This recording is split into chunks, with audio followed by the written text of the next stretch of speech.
Step through the front door of a typical British home in the 1970s, and you enter a world that feels strangely familiar and completely foreign at the same time. The layout might be similar, but the objects that fill the rooms tell a very different story from today's homes. In this video, we're looking at 15 things you'd find inside a 70s or 80s British house that you'll hardly ever see now. Let's start in the living room. Number 15, the big wooden television in the corner. Not a flat screen on the wall, but a heavy box with a curved glass front, set in a wooden cabinet, often with little doors that closed over the screen. It took a moment to warm up, made a faint buzzing sound, and if you got too close, you could feel the static on your skin. The whole family arranged the furniture around it like a shrine. Number 14, the aerial dance.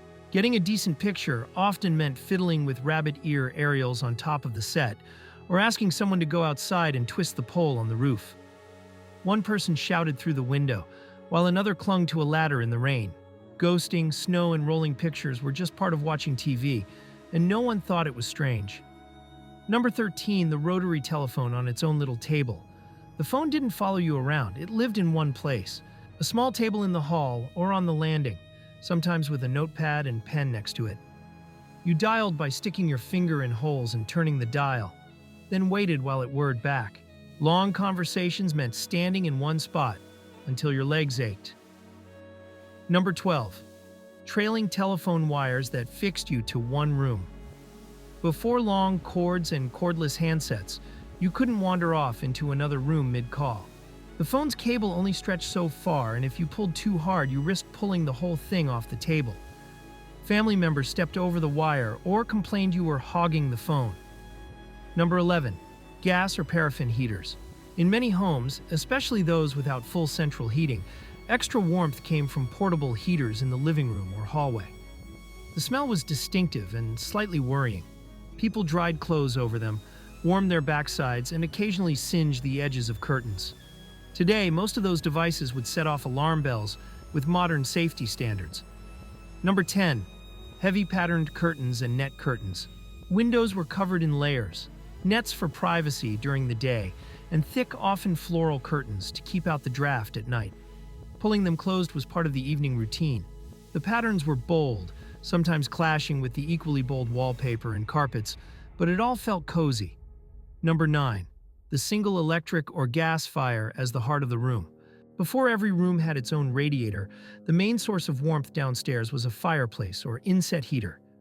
Families gathered around it in winter, huddling as close as they dared while the rest of the house stayed chilly. Kids sat on the floor in front of it to watch TV, read comics, or dry their socks. Number 8, the drinks cabinet or home bar.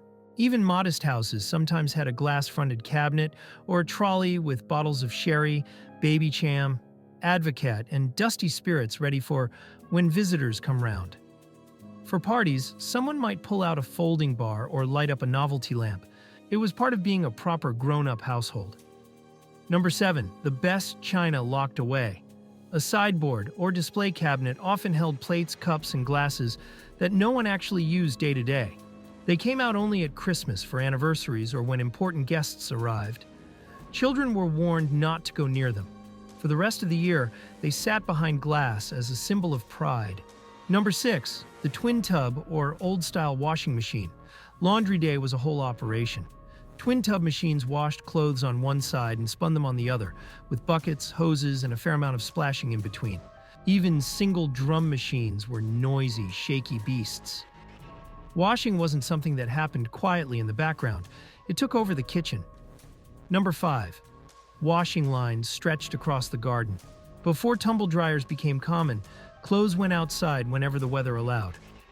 Whole gardens became forests of sheets and shirts, pegged up in long rows. The smell of sun-dried washing is still one of the strongest memory triggers for many people who grew up then. Number 4, wall clocks and mantelpiece clocks that everyone listened to. The tick-tock and the chime on the hour were part of the soundtrack of the house. You didn't constantly check the time on your wrist or phone, you listened for it. When the clock was wound by hand, forgetting to do it meant the whole household drifted out of sync. Number 3, catalogs on the coffee table. Thick books from mail-order companies lay within reach of the sofa. Kids leafed through the toy pages. Adults circled items in the home and clothing sections. You didn't browse websites, you browsed pages. Christmas lists were built from those pictures months in advance. Number 2.